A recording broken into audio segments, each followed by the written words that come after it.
What is up guys? This is Revned Colorado at naghahanap ka ba dito sa Iloilo City ng mura, malinis, mabangong, matutulugan? E di dito ka na sa Fig Tree for only 2,000 pesos, good for 2 packs. So kitang-kita nyo na sa details pa lang or markings na nilalagay nila, napakalinis na. So first meron tayo ditong pintuan. Makikita din dito yung aircon, split type na po yan. Then, maliit na rack na merong hanger, lalagay ng mga gamit. Then, yung room pala namin is 2 single beds. So, for only 2,000 pesos, so tig 1K each kami kasi meron kaming pinuntang seminar. Dito sa likod, meron ding lagayan. Meron tayong lamp. So, kabilaan po yan if you prefer na madilim or mailaw. Ayan. Kasama na doon yung side table. Also, yung rack natin malapad naman. So pagdating mo, normally hinahang agad natin yung mga damit natin para at least hindi siya mayukot.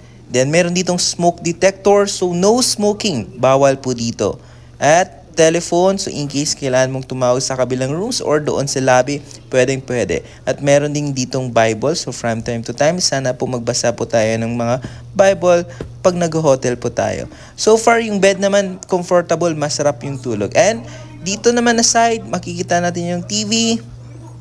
Pero unahin muna natin to. Parang almost from floor to ceiling yung kanilang bintana.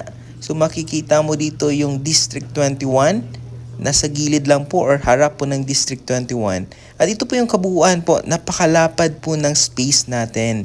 Dito sa likod, no, meron pa tayong lagayan ng mga gamit. As for our TV, although maliit lang siya, parang 32 inches, but meron po tayong heater. Then, meron pong dispenser sa labas po ng every floors.